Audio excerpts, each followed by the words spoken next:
nos habitudes, des bonnes habitudes de cette église, c'est que nous tenons nos Bibles et avant de pouvoir être enseignés, nous crions notre motto, le rappel de notre mission. Et moi, je dis exposer, vous répondez pour manifester. Expliquez ça aux voisins avant qu'ils ne s'imaginent qu'on est en train de faire une incantation. Demande-lui si c'est la première fois qu'il arrive. Okay. Quand il lui va dire exposer, nous on va dire pour manifester. C'est le résumé de notre mission qui veut dire exposer chaque personne à la parole de Dieu et à l'œuvre de son esprit afin que la vie de Christ se manifeste personnellement en elle et socialement à travers elle. Et donc on résume ça par exposer pour manifester. Je sais déjà qu'il n'y aura pas que des Bibles, il y aura des téléphones, mais levez-les quand même aussi. Alors on va y aller. Exposer pour... Ça fait longtemps. Je n'ai vu que des Bibles, que des téléphones. Non, il faut qu'on reprenne un peu. Exposer pour... Puis on va dire que cette église, c'est une église de beaucoup de technologies. Est-ce que c'est moi qui vous ai demandé d'amener les thés? Quelles sont ces questions qu'on a d'habitude? La première, c'est à quoi servent nos offrandes et combien doit-on donner, n'est-ce pas? Quand j'ai donné mon offrande, ça sert à quoi? On en fait quoi? Et je dois donner combien? Ce sont des questions que l'on pose souvent. À quoi servent mon offrande et combien doit-on donner? Une autre question, c'est la dîme est-elle obligatoire? Combien et surtout à qui doit-on la donner? N'est-ce pas? Je sais que vous me regardez comme si je parle de choses non relevant, mais pourtant vous savez bien que ce sont des sujets qui se posent, n'est-ce pas? Et une autre question, qui et surtout comment s'occupe-t-on des cas sociaux à l'église? Qui doit s'occuper des cas sociaux à l'église et par quel système on doit prendre soin des gens qui sont dans le besoin, des nécessités dans l'église? Il y a une autre question qui se pose. D'où viennent les appels des fonds et les engagements financiers là? Ça vient de tout ça.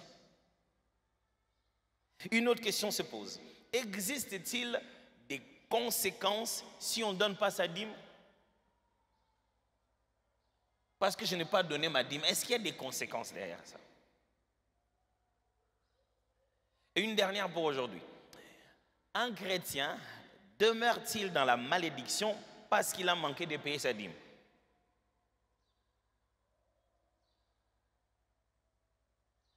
Ce sont des questions qui nous paraissent simples, mais qui, en fait, sont, j'aimerais le dire, l'une des raisons pour lesquelles nous ne nous épanouissons pas dans notre générosité et dans notre bénédiction financière. Pourtant, le mot bénédiction est trop utilisé à l'Église. Alors, on va tenter d'explorer ces questions. Je ne serai pas en train de dire question 1, réponse 1, mais ces concepts qui sont autour, je vais tenter pendant ces 2 jours de clarifier ces sujets autour de offrandes, dîmes et toutes ces... Une fois, j'ai reçu les amis du comptage qui m'ont donné une enveloppe et m'ont montré dessus. Je me souviens, le pasteur Berthold était encore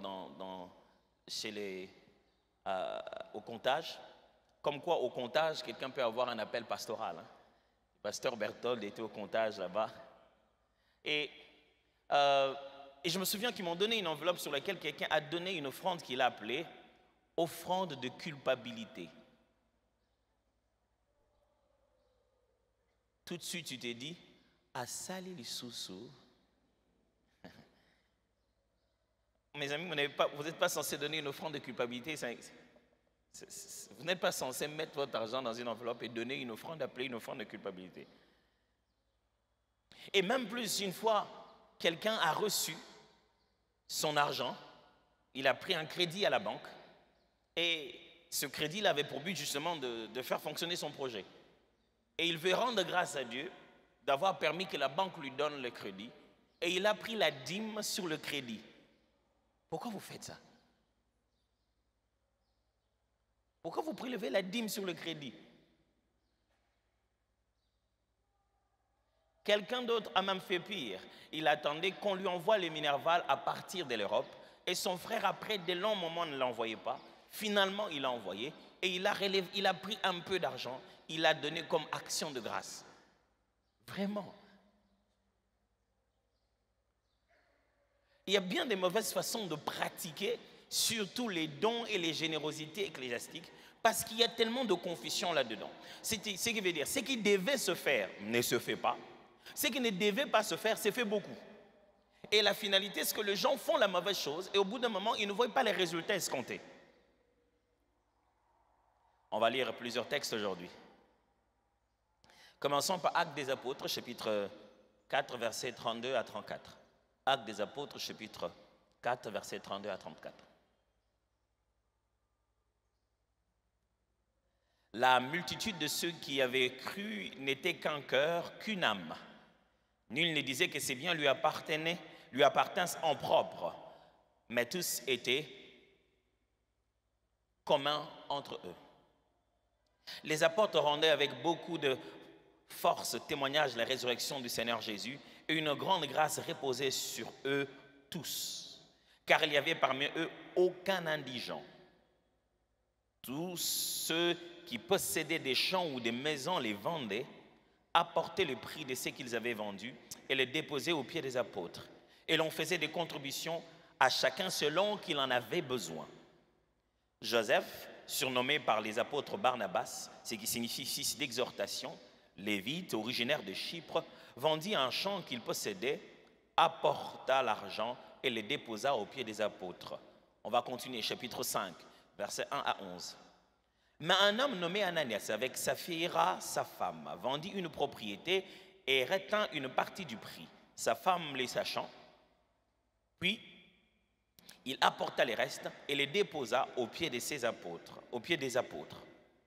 Pierre lui dit, Ananias, pourquoi Satan a-t-il rempli ton cœur au point que tu montes au Saint-Esprit et que tu aies retenu une partie du prix du champ? S'il n'eût pas été vendu, ne te reste-t-il pas? Et après qu'il ait été vendu, les prix n'est-il pas à ta disposition? Comment as-tu pu mettre en ton cœur un pareil dessein? Ce n'est pas à des hommes que tu as menti, mais à Dieu. Ananias, entendu ces paroles, tomba et expira. Une grande crainte saisit tous les auditeurs. Les jeunes gens s'étant levés, l'enveloppèrent, l'emportèrent et l'ensevelirent. Environ 3 heures plus tard, sa femme entra, sans savoir ce qui était arrivé. Pierre lui adressa la parole. « Dis-moi, est-ce à un tel prix que vous avez vendu le champ? » « Oui, répondit-elle, c'est à ce prix-là. » Organisation de malfaiteurs de couple. Alors Pierre lui dit, « Comment vous êtes-vous accordés pour tenter l'Esprit du Seigneur? Voici ceux qui ont enseveli ton mari sont à la porte et ils t'emporteront. » Au même instant, elle tomba aux pieds de l'apôtre et expira. Les jeunes gens étant entrés, la trouvèrent morte. Ils l'emportèrent et l'ensevelirent auprès de son mari. Une grande crainte s'empara de toute l'assemblée et tous ceux qui apprirent ces choses.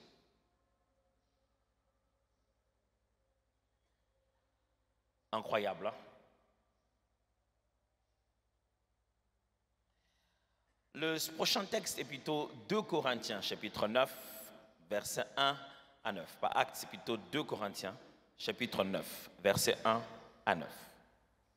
Je veux lire 2 Corinthiens, chapitre 9, versets 1 à 9. Il est superflu que je vous écrive touchant l'assistance destinée aux saints. Je connais en effet votre bonne volonté, dont je me glorifie pour vous auprès des Macédoniens, en déclarant que l'Achaïe est prête depuis l'année dernière. Et ce zèle de votre part a stimulé le plus grand nombre. Vous vous souvenez de ce texte, je l'ai lu au début de cette série. J'envoie les frères afin que l'éloge que nous avons fait de vous ne soit pas réduit à néant sur ce point-là, et que vous soyez prêts, comme je l'ai dit. Je ne voudrais pas, si les Macédoniens m'accompagnent et ne vous trouvent pas prêts, que cette assurance tournât à notre confusion, pour ne pas dire à la vôtre. J'ai donc jugé nécessaire d'inviter les frères à se rendre auprès de vous et s'occuper de votre libéralité déjà promise, afin qu'elle soit prête, de manière à être une libéralité et non un acte d'avarice.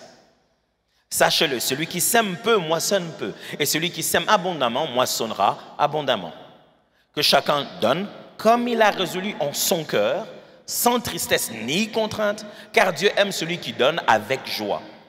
Et Dieu peut vous combler de toutes sortes de grâces, afin que, possédant toujours en toutes choses de quoi satisfaire à tous vos besoins, vous ayez encore en abondance pour toute bonne œuvre. Selon qu'il est écrit, il a fait des largesses, il a donné aux indigents, sa justice subsiste à jamais. Nous venons de lire 2 textes et le dimanche prochain, je reviendrai encore davantage sur le contexte de ces 2 livres. On a lu Actes des Apôtres et on a lu Corinthiens. Nous sommes dans le Nouveau Testament, je n'ai pas voulu rester sur des textes qui viennent de l'Ancien Testament, pour que nous restions dans la façon de pratiquer la générosité à l'Église et que nous ne puissions pas réfléchir qu'avec une forme d'allégorie, on s'est dit c'est l'Ancien Testament, c'est comme les sacrificateurs et les Lévites. Ce raisonnement-là, il y a beaucoup d'erreurs que les gens intègrent à l'intérieur. Restons dans les pratiques du Nouveau Testament. L'Évangile a évolué, on continue à prêcher l'Évangile. Les apôtres sont combattus parce qu'ils viennent au temple et ils prêchent. Les disciples se multiplient, ils ont besoin de se rencontrer. Quelquefois, ils se rencontrent dans le temple, dans le côté qu'on appelle la cour de Salomon, là-bas. Et quelquefois, ils se rencontrent dans des maisons pour partager le pain, prier. Le Seigneur fait des grandes choses avec eux. D'autres personnes quittent leur ville où ils habitaient, ils viennent habiter rien que là, à côté des apôtres. Le nombre se multipliait. La première prédication, plein de gens. Maintenant, ils ont une église subitement. Beaucoup de gens, et il y a des conséquences, ils doivent prendre soin de ça. Chacun donne ce qu'il avait pour qu'on essaie de résoudre les problèmes. De l'autre côté, il s'agit de 2 Corinthiens. Vous savez que 2 Corinthiens, ce n'est pas la 2e lettre de Paul aux Corinthiens, dans la province d'Achaïe. Non, c'est sa 3e lettre normalement. Paul a fondé cette église dans Actes des Apôtres, chapitre 18. Il y est allé et il a annoncé la parole et l'église a commencé. Après, il leur a envoyé une lettre parce qu'il a appris que cette église avait beaucoup de problèmes. Quand je regarde l'église de Corinthe, il ressemble beaucoup au pentecôtisme et permettez-moi de le dire, au pentecôtisme charismatique congolais surtout. Des gens remplis de Saint-Esprit, mais remplis de problèmes, des scandales. C'était une église qui faisait mal à la tête. Une église puissante, mais problématique. Après, alors, il a appris qu'il y avait beaucoup de bêtises dans cette église. Il est fâché, il a renvoyé la première lettre. Cette lettre-là, beaucoup de gens n'étaient pas très d'accord. Ils n'étaient pas tous d'accord avec ce que Paul écrivait. Il dit, bon, quand il est là, il ne parle pas comme ça. C'est quand il parle qu'il s'est mis à écrire comme s'il était sévère. Alors, dans 2 Corinthiens, vous voyez que Paul dit qu'il est allé les visiter. Il est allé les visiter donc la 2e fois. La première fois, il est allé profonder. La 2e fois, il va les visiter. Il appelle ça une visite difficile. Parce que là, il a dû les confronter. Toi, tu sors avec la femme de ton père. Il a dit, il y avait des sujets très, très difficiles. Après, il s'en est allé. Quand il est parti, il leur a envoyé, alors, la première lettre aux Corinthiens. Il leur a envoyé plutôt la 2e lettre aux Corinthiens. Cette lettre-là, c'est celle que nous n'avons pas. C'était une lettre remplie de tristesse. Il en parle lui-même dans 2 Corinthiens.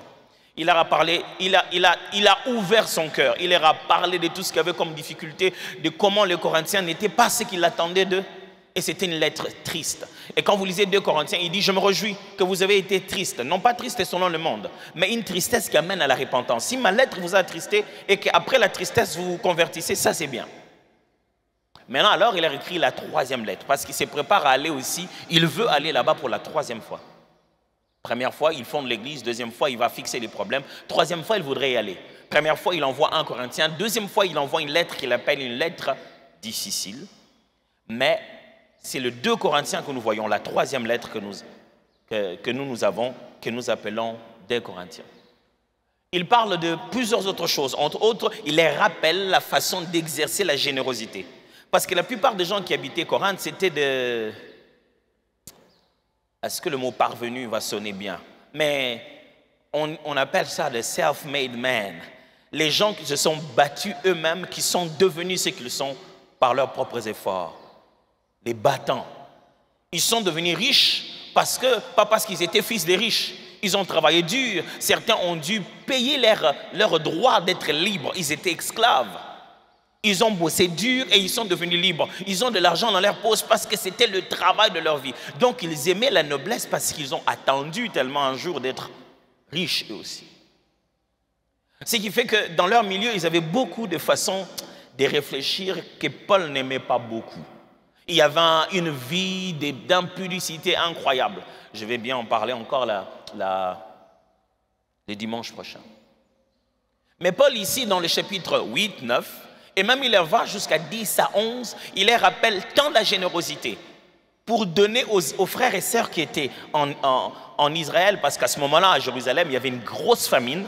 Il faisait une collecte qui venait des Galates, qui venait des Macédoines, pour envoyer cela aux chrétiens de Jérusalem.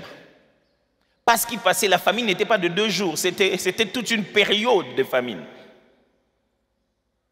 Alors là, il leur demande à eux aussi de pouvoir donner. Mais il leur a dit, ceux de Macédoine, ils étaient déjà prêts. Moi aussi, je leur ai dit que vous aussi, vous étiez déjà prêts depuis l'année passée. Mais j'envoie déjà quelqu'un, Tite, pour que vous puissiez préparer l'offrande. Je ne veux pas venir et puis je devais amener ces dons aux autres et je me trouve que vous n'étiez pas prêts. Ils étaient devenus insensibles à aider les gens.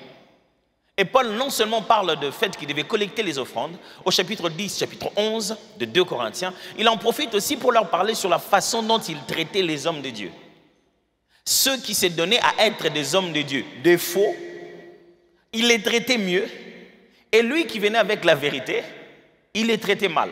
Au point que Paul en arrive à leur dire, c'est à cause de vos comportements que j'ai refusé. Je reçois les salaires des autres églises, mais quand je viens chez vous, je ne veux pas prendre votre argent. Parce que je ne veux pas que vous mettiez dans votre tête que je suis comme les autres apôtres là. Mais qu'est-ce que je vais vous apprendre après avoir donné tous ces contextes? Vous êtes toujours là? Ça va? Vous connaissez encore le nom de votre voisin? Et vous n'avez pas donné son nom. Moi, j'avais donné mon nom. Vous connaissez encore son nom? Saluez-le par son prénom. Ah. Là, ça devient difficile. Reprenez. Parce qu'à un moment donné, dans la prédication, je vais revenir encore sur cette question. Si votre voisin, c'est votre mari, franchement, est-ce que ça, c'est un bon voisin? Cherchez un autre voisin dont vous ne connaissez pas le nom. Alors, je vais poser quelques principes et ça va nous permettre de comprendre toute cette réalité de donner à l'Église, ainsi de suite. Premièrement, nous donnons à Dieu avec le cœur et pour Dieu avec les biens. Nous donnons à Dieu avec le cœur et pour Dieu avec les biens. Pasteur, qu'est-ce que tu es en train de dire? Je suis en train de vous expliquer justement ce qui se passe ici. Je voulais faire une petite nuance. Elle n'est pas si claire, mais je l'ai fait pour la cause. Dans la Bible, ce n'est pas toujours aussi nuancé comme ça. N'ayez pas l'impression que quand on dit donner à Dieu et pour Dieu, il y a une véritable différence. Non, dans la Bible, des fois, on dit seulement donner à Dieu et c'est dans l'idée de donner à Dieu qu'on veut dire donner pour Dieu. Mais ce que j'aimerais vous faire comprendre aussi, c'est un peu comment Dieu regarde ça. Quand nous donnons à Dieu, Dieu regarde notre cœur. Mais vous devez savoir qu'il n'y a rien que vous avez dont Dieu a besoin. Ce qui signifie qu'en réalité, ce n'est pas à Dieu que vous donnez. Mais vous donnez pour les besoins qu'il y a dans l'œuvre de Dieu sur la terre. Ce qui veut dire, Dieu ne prendra pas votre argent. Vous allez donner pour Dieu. Les biens, les matériels, les dons que vous allez les donner dans l'œuvre de Dieu à travers de biens. Ce qui signifie que quand Dieu, dans votre cœur, trouve que vous n'avez pas bien donné, même si vous avez donné pour Dieu, il ne compte pas ça. Et il dit, ce peuple ne m'honore que des lèvres, son cœur est loin de moi, ses sacrifices, tout ce qu'il donne là, je ne reçois pas ça, ses parfums, je ne le reçois pas, mais Dieu, on a brûlé, on a envoyé. Regardez ça, c'est partout dans la Bible. Genèse chapitre 22, versets 10 à 13. Genèse 22, 10 à 13. Puis, Abraham étendit la main et prit le couteau pour égorger son fils. Alors l'ange de l'Éternel l'appela des cieux et dit, « Abraham, Abraham !» Et il répondit, « Mais voici. » L'ange dit, « N'avance pas ta main sur l'enfant et ne lui fais rien, car je sais maintenant que tu crains Dieu et que tu ne m'as pas refusé ton fils, ton unique. » Abraham leva les yeux et vit derrière lui un bélier retenu dans un buisson par les cornes. Et Abraham alla prendre le bélier et l'offrit en holocauste à la place de son fils. Vous voyez ça? Dieu a demandé à Abraham de lui offrir son fils. Mais finalement, il ne le donne pas. Mais au moment où Abraham veut donner avec les mains, Dieu dit non, j'ai déjà reçu avec le cœur. Aujourd'hui, je vois que tu me crains.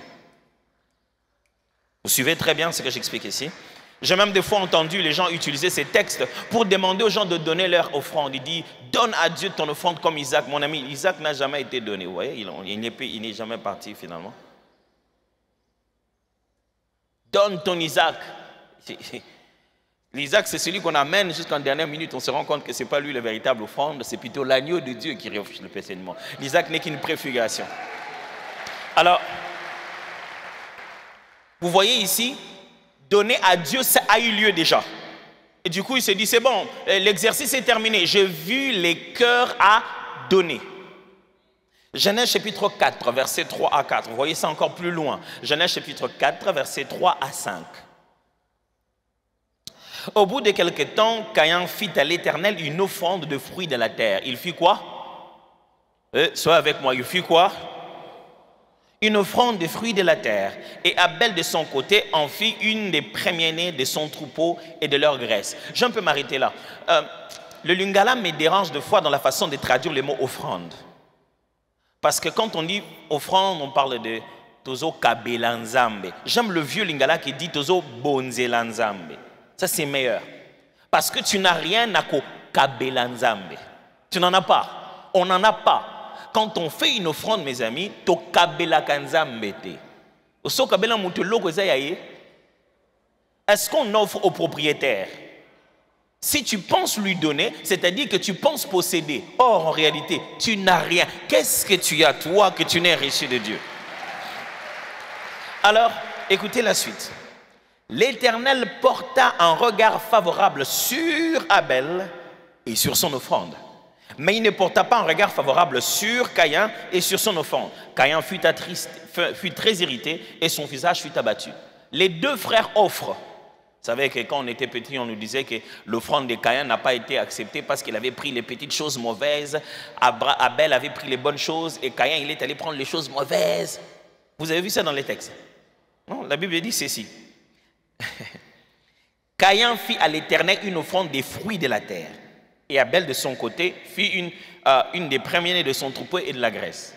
C'est juste chacun donné dans le métier où il était. On n'est pas en train de dire que la qualité de l'offrande, de ce que Caïn a donné était mauvaise. Non. Mais quand Dieu donne son regard favorable, c'est là que vous comprenez ce que Dieu regarde. La Bible dit l'Éternel portant un regard favorable sur Abel et sur son offrande. Et la suite, mais il ne porta pas un regard favorable sur Caïn et sur son offrande. Pourquoi? Parce que Dieu agrée d'abord ce que nous sommes avant de recevoir ce que nous donnons. Pourquoi? Parce que nous donnons à Dieu avec le cœur. Quand le cœur de Caïn n'est pas bon, il ne reçoit pas ce que Caïn met dans ses mains. Il y a un évangile, on a prêché aux gens comme quoi, venez à l'église, faites seulement dedans, même quand vous ne venez pas à l'église, même quand vous ne craignez pas Dieu, Dieu se souviendra de vous. Bien sûr, il se souviendra de vous, vous aurez de l'argent, vous trouverez des moyens de vivre financièrement, mais vous irez en enfer.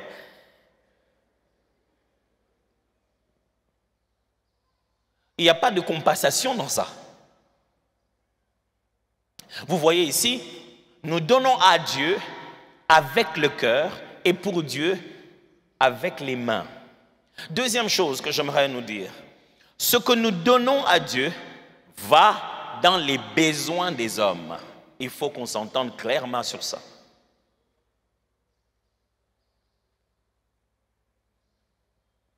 Le premier principe que je vous ai dit, nous donnons à Dieu avec le cœur et pour Dieu avec les mains. C'est de ça qu'il s'agit dans les Actes des Apôtres. Les gens ont vendu leurs propres parcelles. Personne ne les a imposées. Personne n'a imposé aux gens de vendre les parcelles. Chacun a juste vu qu'il y avait des besoins. Il y a eu une culture qui s'est développée au milieu des apôtres. Les gens vendaient leurs parcelles. On a même parlé de Barnabas qui a vendu sa parcelle. Un leader. C'est important que les leaders eux-mêmes fassent des sacrifices qu'ils demandent aux autres de faire.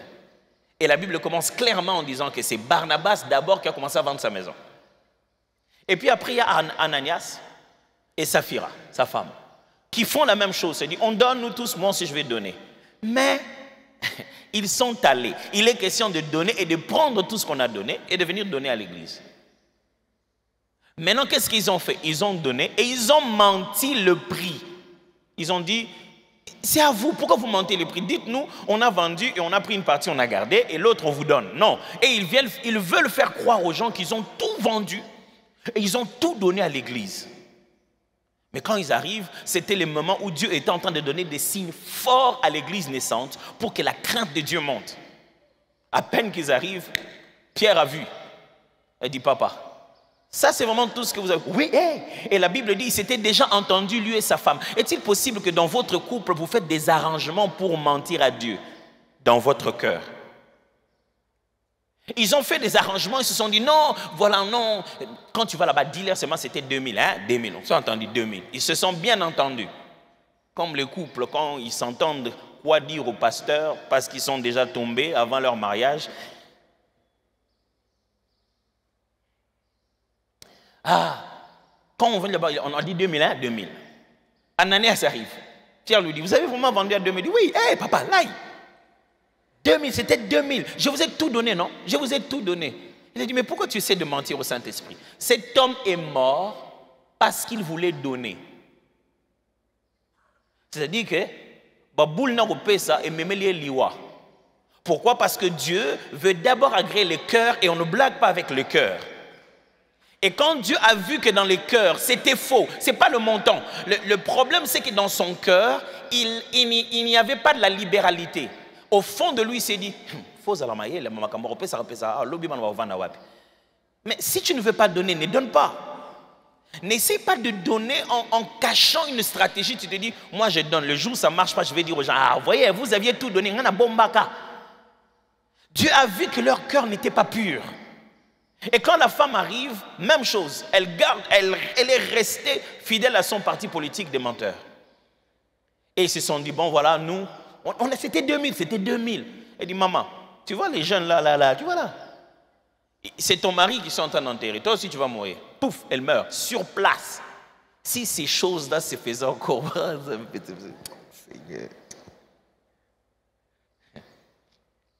Pasteur Eric, il faut qu'on passe un moment de prière pour demander un don pareil. On va massacrer les membres d'église.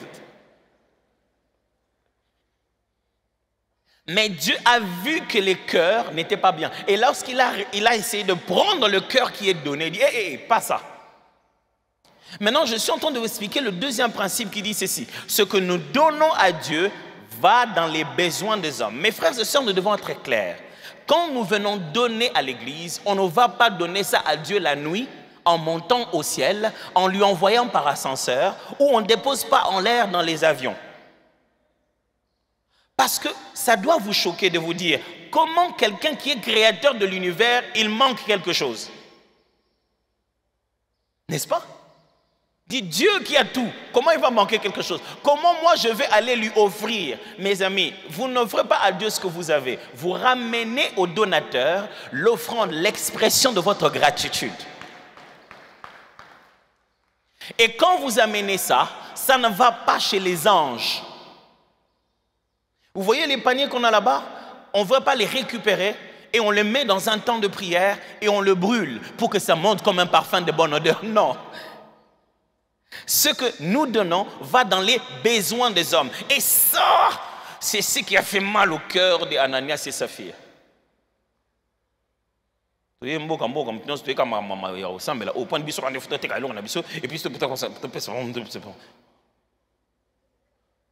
ils se rendent compte qu'en fin de compte, nous aussi on est des êtres humains, on a aussi des besoins. Quand on vend notre argent, on le donne à d'autres personnes. J'aimerais vous dire que l'argent que vous donnez dans cette église, on le donne à d'autres personnes. Pas au pasteur, à d'autres types de besoins. À d'autres types. Finalement, les gens qui profitent de l'argent que nous donnons, ce sont encore des hommes, pas Dieu. J'aimerais que ça soit clair. Demande aux voisins si c'est clair.